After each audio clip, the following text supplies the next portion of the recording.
Okay, welcome, August 22nd, Downtown Madison Kiwanis Club. Thank you all for coming. We'll start with the Pledge of Allegiance and the PAC flag. I pledge allegiance to the flag of the United States of America and to the republic for which it stands, one nation, under God, indivisible, with liberty and justice for all.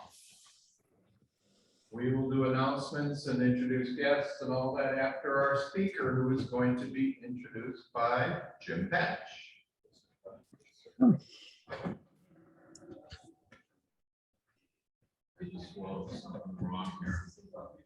Good morning. Our speaker today is Gene Mitchell, and he's a Madison boy, born and bred in Madison, went to school here too. And he graduated in 1977 with a degree in civil and environmental engineering. That apparently is why Tim Kosick knows who he is. He spent the next 30 plus years working for the Department of Natural Resources in their environmental division, and he's working on landfill design, construction, and remediation, plus hazardous waste management, boarding, and recycling. But then you wonder, how is it that he's presenting a talk on the history of paper money? Well, apparently that started, or the broad sense of it started when he was a kid, and he had a stamp and coin collection, and because of those coin collections and stamp collections, it piqued his curiosity in geography and history. And the thing that solidified it, his hobby, was that he and his wife, I think when they just first got married, they took a 3-month motorcycle throughout Europe, and Gene was fascinated with the different paper money, the sizes, the colors, and the shapes. And so he was kind of interested in that, and he said he became hooked, and he's been traveling extensively and collecting paper money ever since. Gene is a life member of the International Bank Note Society, and he attends monthly meetings at the Midwest chapter in Milwaukee, where various members present educational programs. They share information regarding their collections, and they run limited auctions of banknotes. And I do have to mention, he also collects beer cans, and he has an incredible beer can collection in his basement. I mean, it's just unbelievable. If it's made, he's drunk it, and he's kept the can. Anyway, please welcome Gene Mitchell.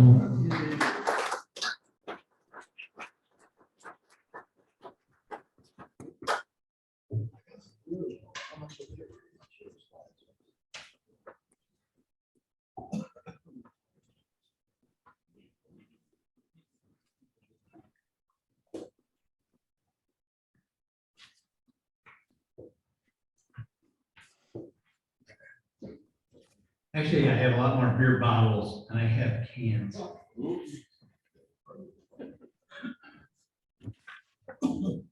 So, good afternoon. Can everybody hear me okay? Am I too loud? No. Okay, good. We'll work on that. I'm going to talk today about history of the United States currency.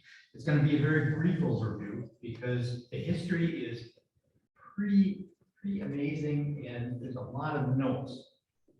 Banknotes have been issued over time. Oh, should go. It worked before. It worked before. Let's see.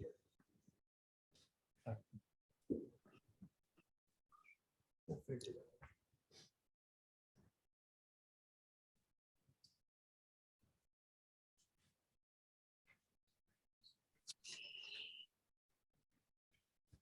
out. A simple click. So I'll start very quickly with the money that we all grew up with. Pretty boring stuff. 7 different denominations, and it really has not changed in design at all since 1929. And politically, there was a lot of reticence to change the design because it was a very stable currency. until they started getting a lot of counterfeits around the world, particularly from North Korea and Iran, of particularly the $100 bill. So in 1996, they put together an interim design where they increased the size of the vignette, Ben Franklin in this case. They also Just slides out. Just slide out. They also use ink that changes color as you turn the note. There's a watermark here that you can't see. And also what you can't see is micro printing that they used around the outside of the vignette. But the more interesting note is what they came up with for more long-term product. They used color. They made the vignette of Franklin even larger.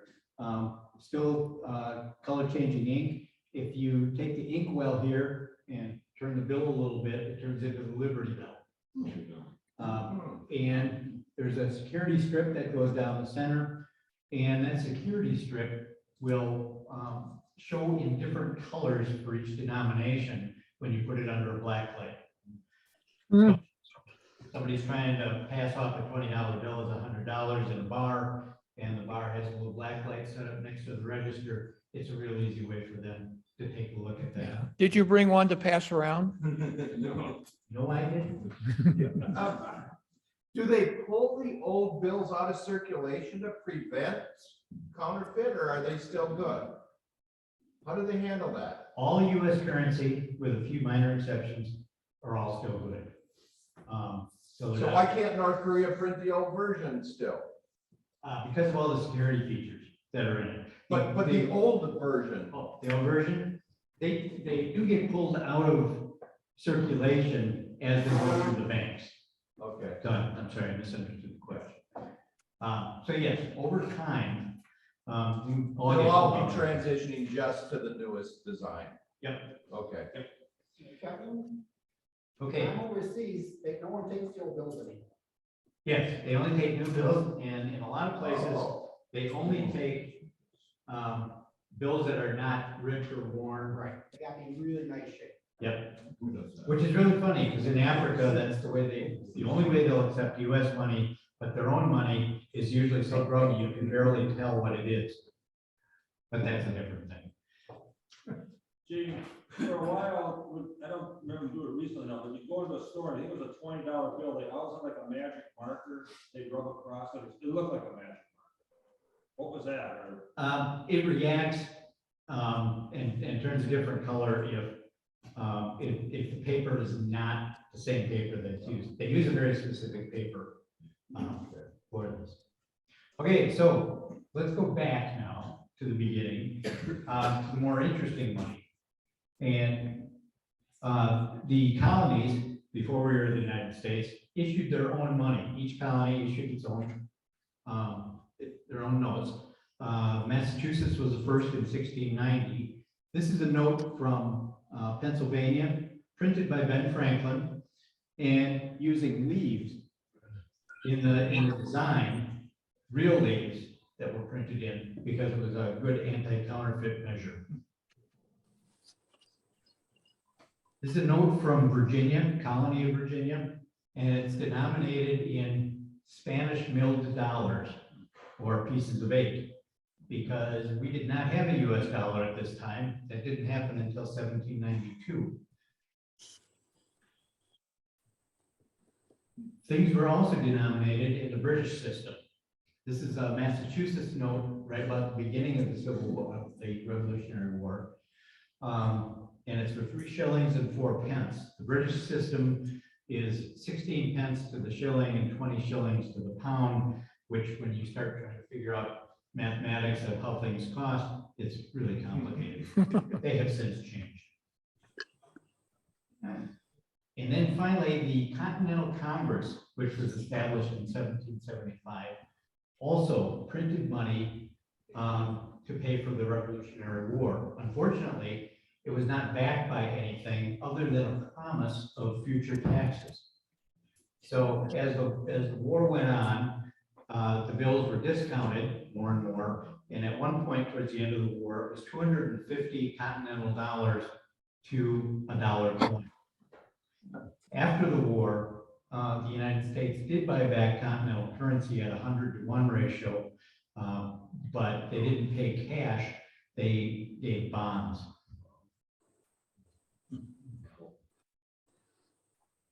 So those are called shin plasters, by the way, the continental currency, because they were only good for stuffing in your boots for padding. So no more paper money was printed after this by the government until the War of 1812, when the government needed to be able to pay for the war. This is a note from 1815. But they issued these in very limited numbers, so they didn't have the same inflation issues that the continental currency had. They actually learned a lesson. And then they stopped shortly after the War of 1812 with those. But when the financial panic of 1837 came and they needed to get circulating money out there, they again printed up bills which had limited circulation. No, I'm reading promise to pay 1 year after date. You'll see that a lot on the Okay, so currency. it was a promissory note. It was essentially a promissory note, but they were used as currency and people were able to use them back and forth. It's just that nobody could actually cash it in for coin, for silver or gold, until the year was up. So during this time period where the US government was not printing up much in the way of notes, we still had a lot of notes running around the country. And these were all done by private banks, railroads, and utilities, and insurance companies. There was little to no regulation on the banks or the notes. And so what you ended up with was the notes were usually used only very locally. And the further you got away from, the further distance you got from the bank, the more they discounted what the note was worth. And there was actually a kind of an industry that grew up in publishing all kinds of lists of which notes would get discounted by how much. And there was also wildcat notes where people would not even have a bank. They would just print up banknotes and try and circulate them. And those were called wildcat banks. And there was a list of all those wildcat banks. So this is two notes from Mineral Point, kind of the local. I'll leave it at that. The private banknotes essentially went away at the time of the Civil War for two reasons. During the Civil War, they put a 10% tax on the use of the private banknotes. And then after the war, they eventually outlawed private banknotes. So I'm going to divert a little bit. Two of the states in the United States had been sovereign countries prior to joining the United States. This is a note that was issued by the Republic of Texas back in 1840. And a note issued by the Kingdom of Hawaii. And you see in the note on the far left is the King of Hawaii at that time. And then when it became the Republic of Hawaii in the later 1800s, the Republic issued both gold certificates and silver certificates. And following along with the Hawaii theme here, during World War II, after Pearl Harbor, after the sneak attack on Pearl Harbor, there was a concern over Japan invading the Hawaiian Islands, and they didn't want them to be able to get the money to be able to use against the US. And so all the money in Hawaii was exchanged for notes that had Hawaii printed on both sides and then on the back. And there's a brown seal for the treasury seal instead of the normal blue seal. So it would be very easy if Japan invaded the islands and took them over to demonetize that money. And then after the war, these are exchanged back for the regular US currency. And the same idea was followed when we went into North Africa in 1942, 1943. We used regular bills but change the color of the seal to yellow rather than the blue that was normal for the silver certificates. So again, we'd be able to demonetize those quickly. So let's go back to earlier in time. When the Confederate States broke away, they set up their capital, first of all, in Montgomery, Alabama. And they put together an issue of banknotes from Montgomery that was printed on high quality paper by high quality printers. But then they moved to Richmond, and as the war wore on, the quality of the printing and the notes kind of went downhill a little bit. These are printed in South Carolina, printers down there. And towards the end of the war, this is a note, and you can see there's a little bit of inflation going on too, $500. And Stonewall Jackson is the vignette on the note. To go back to your question earlier, or what you pointed out, 2 years after the ratification of a treaty between the Confederate States and the United States, the Confederate States would actually pay. So it was used as currency, but not much. And in the North, since it wasn't illegal to counterfeit Confederate money, some of that went on too. In fact, there was one businessman who printed up Confederate notes with a saying at the bottom, "This is a copy of," but it was very easy, intentionally so, to just cut off on the bottom the part where it said, this is a copy. The southern states also issued their own currency. And this is a bill from Louisiana showing General Beauregard, who is kind of their favorite son at the time. And a Missouri defense bond, which was used as currency, even though they called it a bond. And this one is a 3-year, they don't pay for 3 years. But the denomination, if you notice, $4.50. So strange denominations came out in the earlier days. So back to the US government. The US government first came out in 1861 with what they called demand notes. And these were notes that were issued to be circulated, but if you wanted to cash them in, you had to go to the Treasury office in the city that was named. And there was only 5 cities in the whole US that were named on here: New York, Boston, Philadelphia, Cincinnati, and St. Louis. And this issue type of variety of notes only lasted about 6 months.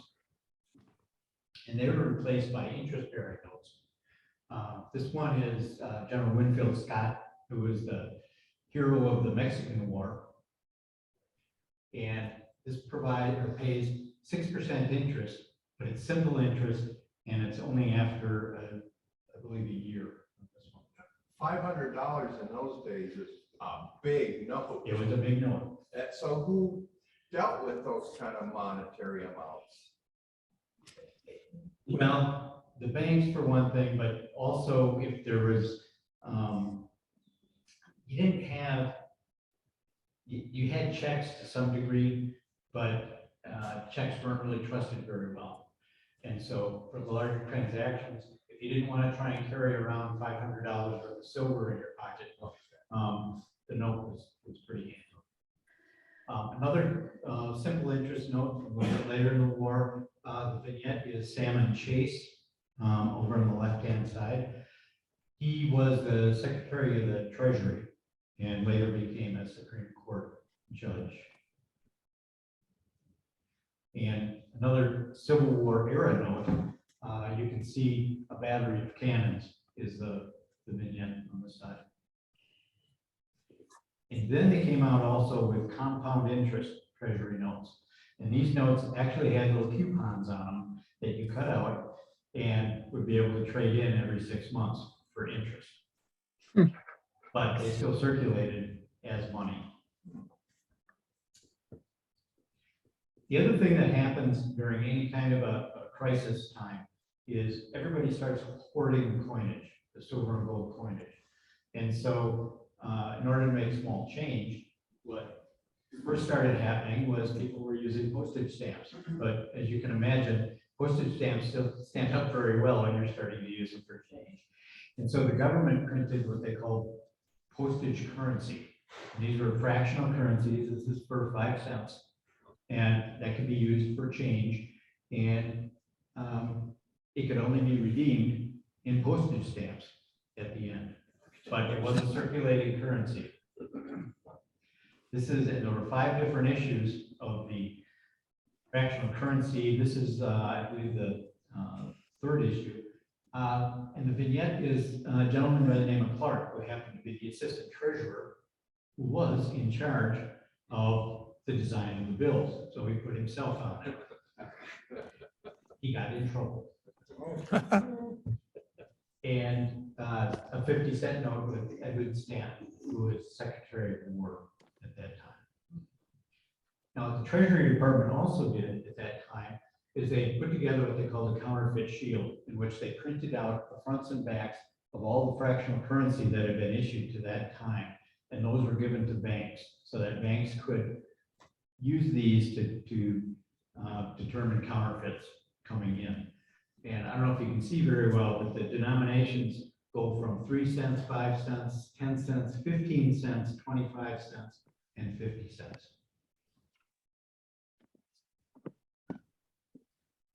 After the war, they tried a whole number of different ways of putting circulating currency out. This is called a refunding certificate, and it does generate interest, and it was used as currency. But when you cashed it in, you didn't really get cash for it. They paid you off in bonds, US bonds. So this was a one-time, this is the only denomination that they had, and it was a one-time deal. The more stable currency that they were using at that time was called US notes, or legal tender notes. This is from 1869 issue, Jefferson and the Capitol, and the $5 Jackson, and a $500 note with John Quincy Adams on the right-hand side. So it just goes to show you don't have to be a really famous president in order to get on money, at least at that time. And this is a later issue with Daniel Webster on the left, and on the right is Columbus presenting Pocahontas to the Spanish court. And then I want to point out on the back of the note how green that is. All of the US notes, with a few exceptions, used a green ink on the back of the notes, which is where the term greenbacks originated from. And the reason for using the green ink on the backs of the notes is that it was very hard photographically at that time to get a good green color. And so it was much harder to counterfeit. Later issue again, the Bison note, I wonder why they call it that. Lewis and Clark on each side. And then in 1890, by this time, there was a lot of silver mining that was going on in the West, a lot of silver mining interests that were able to convince Congress to pass a law which required that the Treasury buy silver bullion from the mines out west and pay them in what we call coin notes. And it was kind of a scam. What would happen is they would sell the silver to the Treasury for a relatively high silver price. The Treasury would pay off in the coin notes, and then the coin notes, instead of being exchanged for silver coins, would be exchanged for gold coins, which had a little profit margin built into what they were doing. And so that lasted for really only 2 years. This is General Thomas, another Civil War general. They like to put Civil War generals on a lot. And another one with John Marshall, the Supreme Court Justice. And then they put together a listing of silver, or issue of silver certificates. And these were good only for exchange for silver dollars. And this is Martha Washington, who was the first non-allegorical female to be on US money. This is from an education series where you've got an allegory of electricity in the center there. And on the back, it's Grant and David Farragut, the admiral from the war, and the torpedoes. US also issued gold certificates. Speaking of identification, $10,000 note and payable in gold coin. But if you think about a transaction that required that much money, you really don't want to be hauling around $10,000 in gold coin. So they came in handy that way. Debit cards work a lot better these days. And this is another gold certificate known as a Technicolor note, just from the bright colors that they used, the golden and the yellows. We also had something called national currency during this time. And what would happen is banks could apply to the US government to get a charter, and they would have to meet certain criteria to show that they were solvent banks in order to get that charter. And then they had to put up in coin enough in US bonds that the Treasury kept. And the Treasury printed out money that was uniform all the way across the US, except the bank name would be put in for the specific bank that it was being issued for. And then there was the US Eagle on all of them. And then they put in the state seal. And this is known as lazy goose for obvious reasons, I think. This was part of the original issue. You've got DeSoto discovering the Mississippi River. And in later issues, they replaced the vignette on the back with the charter number. In 1913, I got to hurry up here. In 1913, the Federal Reserve Act was passed and the Federal Reserve Bank was established. And for 1 year, they issued national currency from the 12 Federal Reserve banks. And you could only redeem that money at the specific Federal Reserve Bank that issued it. The next year, they broadened that out. And instead of calling them Federal Reserve Bank notes, they're now just Federal Reserve notes. And they can be redeemed anywhere across the US. And that's what our money is today. If you look on our currency, they're Federal Reserve notes. I mentioned 1929 before, and one of the significance of 1929, besides getting the same kind of design since that time, is they changed the size of the notes. Originally, the notes were much larger, and they reduced the size, which is always hard to see on pictures like this where they're kind of blown up. This is a piece of national currency on the small size notes, and this is from the First Wisconsin National Bank of Milwaukee. And now I just want to talk quickly about denominations you just don't see anymore. But these were small size notes printed generally in the 1930s. So you have a 500 for McKinley, a $1,000 note for Cleveland, $5,000 note with Madison on it, and a $10,000 note with Salmon Chase that we mentioned earlier. But this one is the biggest denomination that's ever been issued by the US government. It's a $100,000 gold certificate. And these were used solely for interbank transfers. And so you didn't have those into the public. So I raced pretty quickly through that. And I see there's a few people that are sleeping. But I will open it up if anybody has any questions. I see a hand. Now, how long do plates last before they need to be replaced? Any other questions? Yeah. They actually last quite a while, but I can't give you a number on what they last. But I can tell you is that they experimented back in, I think it was the 80s or 90s with a web press. And a web press, normally, when they're printing the money, it's in sheets of 32 notes each when they go through the presses.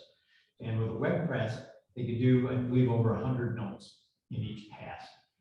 And they experimented with that for 3-4 years, and they just had so much trouble with the maintenance and things breaking down and not working very well that they gave that up totally. But there are, for those, I don't see that, for those that are hardcore collectors, they actually have plate position numbers on the notes. And some people would collect Yeah. that position. You can point it out now.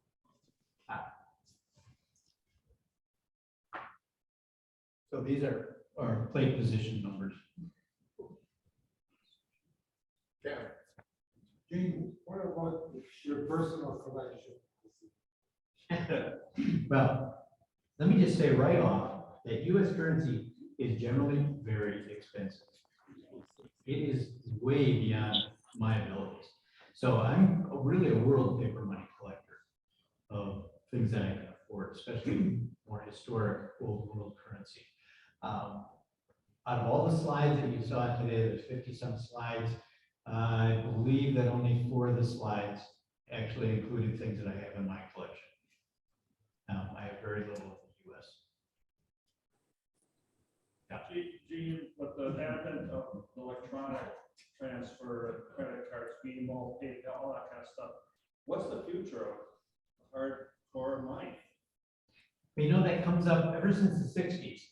That question has come up. And I thought when the credit cards first came out that cash would just disappear and wouldn't be used anymore. And it really hasn't come to play. And they still print up a lot of money and it's still used quite a bit. Although with COVID, the last 2 years, I think there's been a bigger movement towards the use of credit cards and things like that rather than the cash. But I don't see cash going away anyway soon. Hey, I have a couple bills that are silver certificates. What in the heck is that? Is that, you redeem it for silver, what? Well, you used to be able to redeem it for silver. They passed a law back in 1964 or 65, which made them legal tender, but you couldn't actually take them to the treasury and get silver for it. Although the previous ones you could. And they haven't printed silver certificates since, I believe, 57. So what do you do with them? Oh, they're as good as any Federal Reserve note. Like a $1 silver certificate is just as good as a $1 Federal Reserve note. You just can't get silver for it. Bill, you say that the price is high. What's the range between a low and a high for buying a bill? It's a fairly complicated question, but let me start by saying tradition makes a huge difference. If you've got yeah, if you've got a bill that's really beaten and you can barely see what it is, it's going to go for much less than one that's in brand new shape. Some notes have gone for over $1 million, just to give you an idea of that. Most of the large size notes, to get it in a not pristine condition, but still a condition that is pretty nice, that just has a few folds in it, things like that. Usually you're talking up in the multi-hundreds, usually thousands of dollars. And some of the notes I showed today are just, there's so few of them that there really isn't a market for it because they're in museums. Thank you. Should Abe hold on to his silver certificate? Oh, would we make a lot of money as a collector? Yeah. If they were in pristine condition, yeah. If they're in normal used condition, they're worth $1. Or $5, depending on which one it is. You and I have a mutual friend that his dad passed away. I told you this story last week. Had a $1,000 bill and 3 $500 bills. He gave them to the after he passed. My friend God knows that he and his brother last week went on a drive in a coin dollar collector. $2,500 face value. Okay. Tore out $45 $100 bills for $2,500. And that $1,000 bill was being held together with teeth. It was in lousy condition. The one thing I would say to that story, if everybody else has bills like that or real old bills, is there's at least 4 different coin shops in Madison itself. If you take them around to each different coin shop and get an offer, they'll vary quite a bit. I took a note around for a friend, it was a Hong Kong note, actually. And I got offers that range from $100 to $300 for that one particular note. So it can vary quite a bit. But yeah, the 500 and the thousands are, they're relatively rare, so they pay well. So the rumor I heard was the thousands were pulled because of the drug trafficking. They didn't want to have such a large note for drug dealers to use. Is there any truth to that? That's a great theory, but they stopped using the 500s and the 1000s. Last year they printed it was in the 30s, 1934, I think.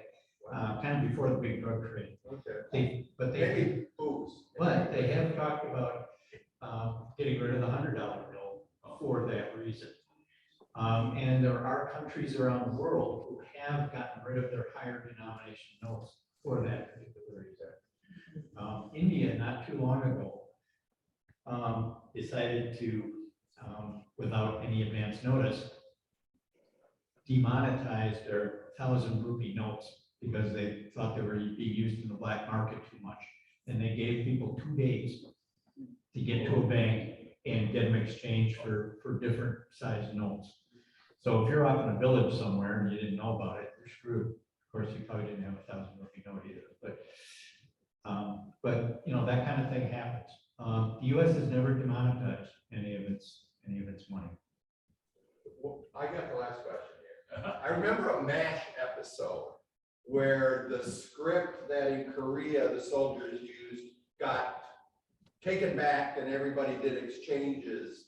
Was that tender for just in the Korean War effort or Korean War exchanges, or was that legal tender in the United States also? It was not legal tender in the United States. They were called military payment certificates. And they were used in the PXs in the war zone. Although theoretically you could use them in a PX pretty much anywhere. And what they would do, because black markets would build up with that, is they would exchange those for a new issue of certificates that look different without notice. Because I remember Hawkeye really panicking or whoever it was because he had to get it exchanged right now, basically, or it was worthless. Right. Okay. And in some situations around the world where they've done that kind of thing, demonetized notes on short notice, they often limit how much you can actually turn in. Or they require, in some cases, that you get half the amount in new cash and half the amount in bonds that pay off at a later date. It's kind of like a forced bond issue. Thank you, Gene.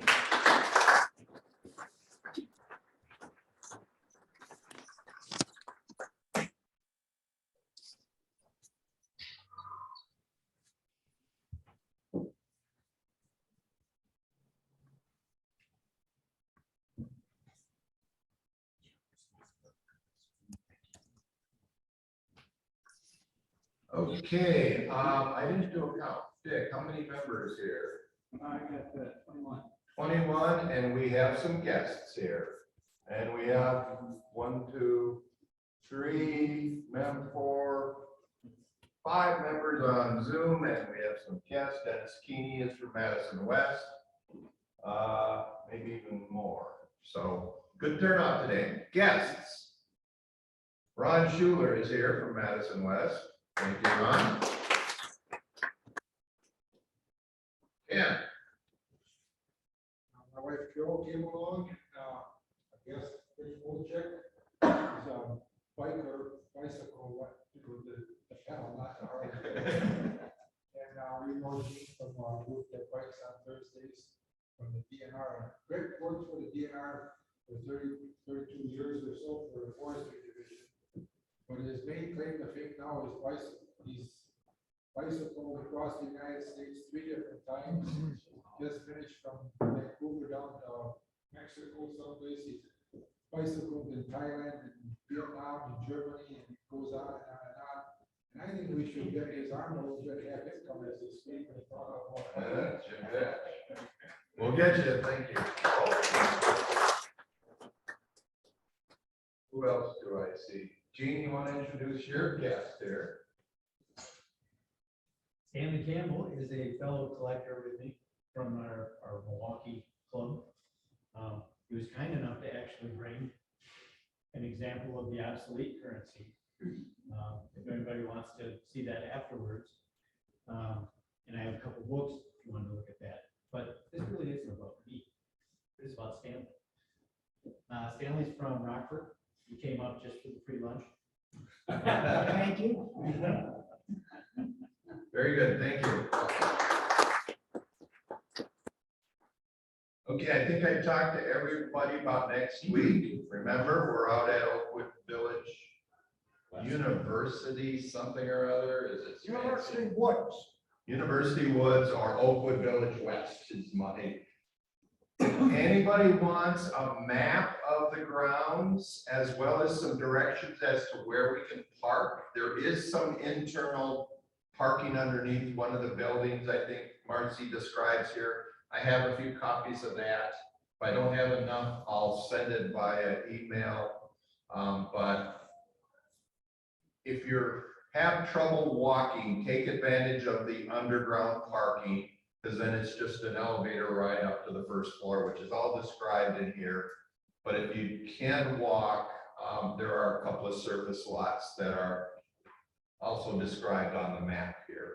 So we're going to be meeting at the Star, as far as I understand, which is where, Tom, that main entrance there on the circle. I don't know how to describe it because they have so damn many buildings out there that it's kind of confusing, but this map will help you out. Kevin, are you gonna send that out by email? Yeah. But I know not everybody can print, so I made a few copies. I think I have 10 or 11 copies. One thing, Setting up this system there too. mask, we are not going to Zoom next week. Richard gets the week off. Phil. Kevin, there are Oakwood Villages on Mineral Point Road, there are 2 entrances. You want to enter at the stoplight entrance.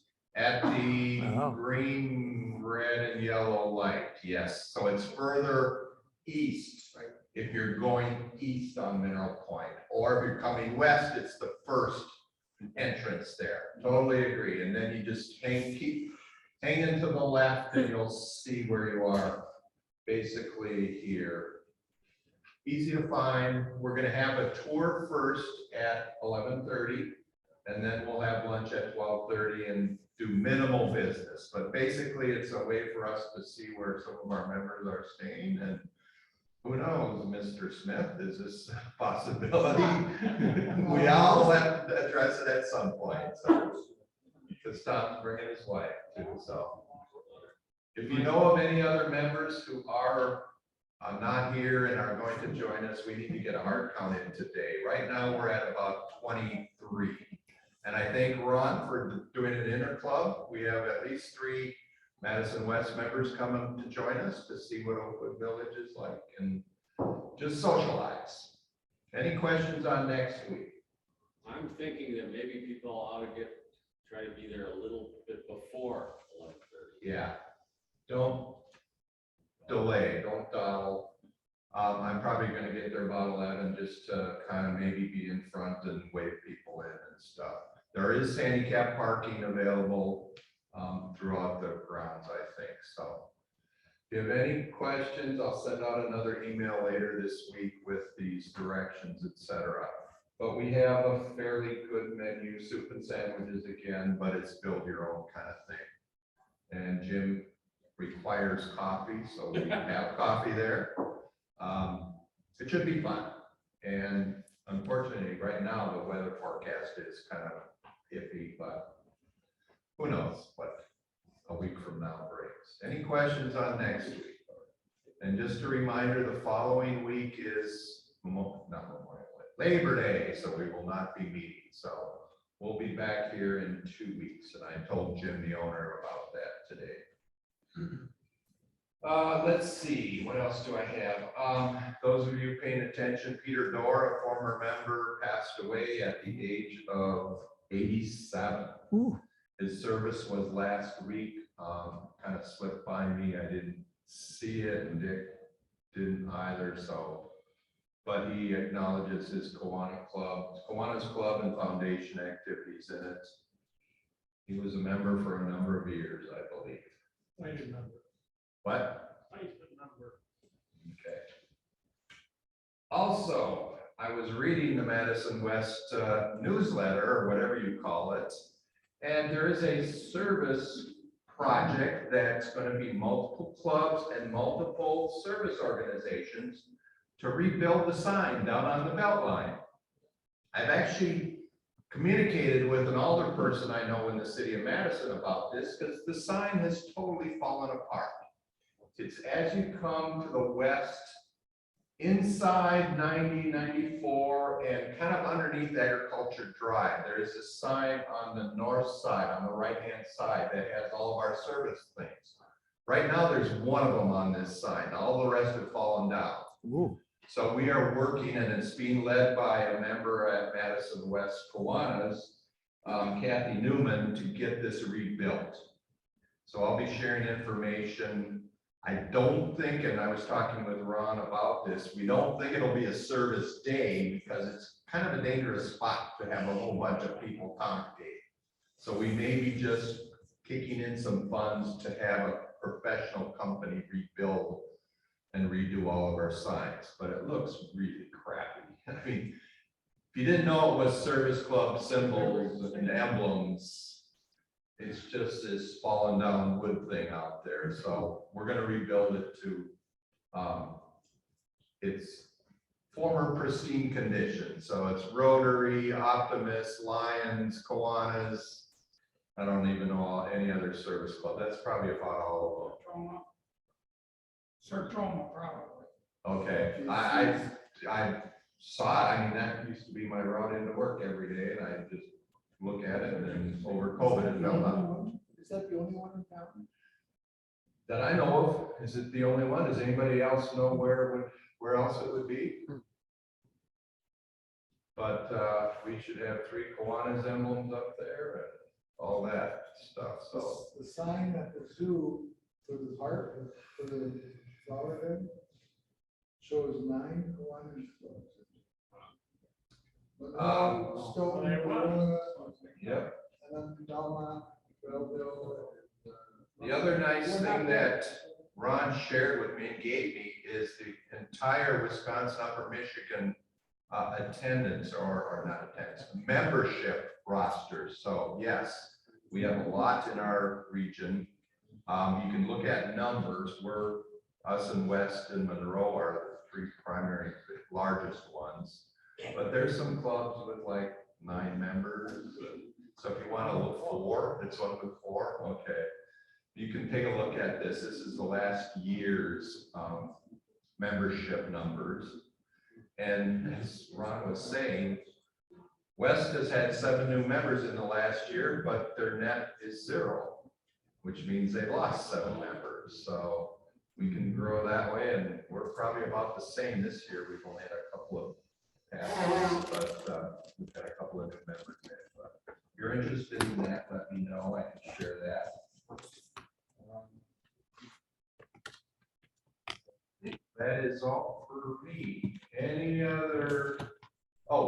thing, remember our discussion last week? I have not had time to get an email out to the committee chairs with any questions and things, but I will do that this week. So if you're a committee chair and I have questions for you, or if I don't, I'll just say, hey, thanks for the budget. It's been tentatively approved by the board, but the board will vote on that at our September 19th, I think I think so. is Monday for our next board meeting. Other announcements. Jerry.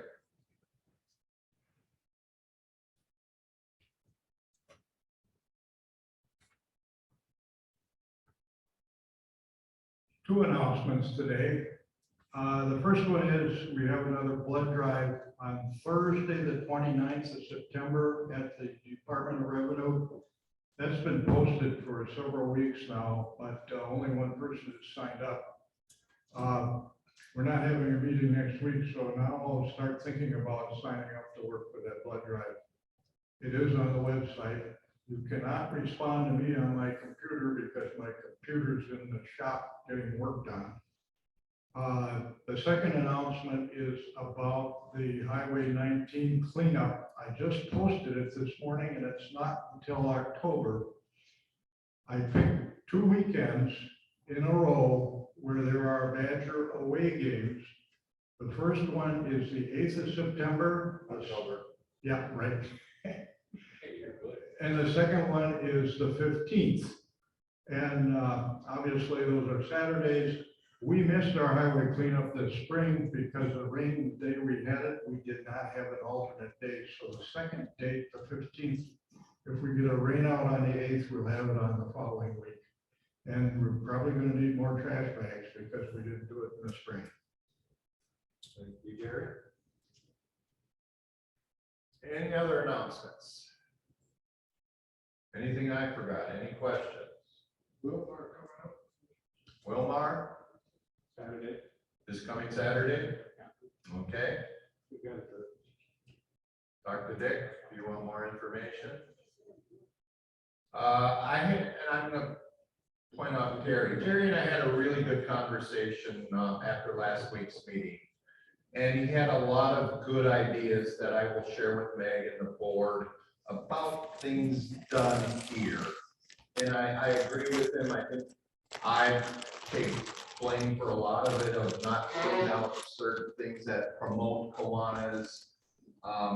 The placement of the tables, I'll talk with Jim about, but thank you, Terry, publicly for having a nice, long conversation about our marketing, basically, of if somebody walked in this room, they really wouldn't know we're Kiwanis, and that's not good. If we have guests, we have no placard for in front, and I did not have time today to go through our boxes, just to take care of some of these things that make us proud to be Kiwanians and show off our club. So I will work on that with Meg for the club this fall, and we'll get things back in order hopefully. But thanks again, Terry, for thinking about that. Because I'm not a marketer, I'm an academic, and Terry has that eye for things like that. So, any other questions? Comments? Moment of reflection is Corky, and that will be our final here. So come on up, Corky.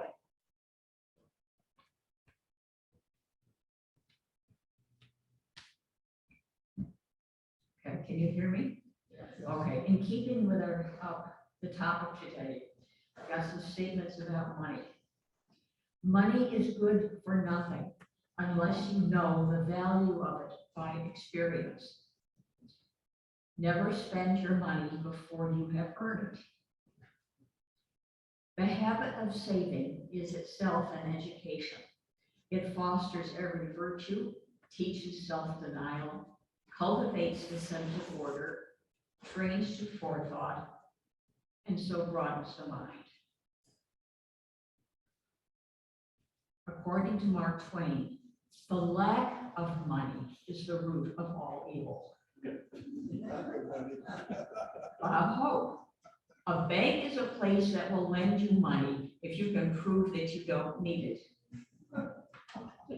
Now, Publius Syrus So a good reputation is more valuable than money. Christopher Marlowe, money can't buy love, but it improves your bargaining position. And now, this is my favorite. This, I hope it's still there. It's on a poster in a mini mart in Rosendale. And when I would stop at this mini mart to get coffee on my way, when I would be going up to teach there, I just love this sign. It says, money can't buy you everything, but it can buy you ice cream. And that's almost the same thing.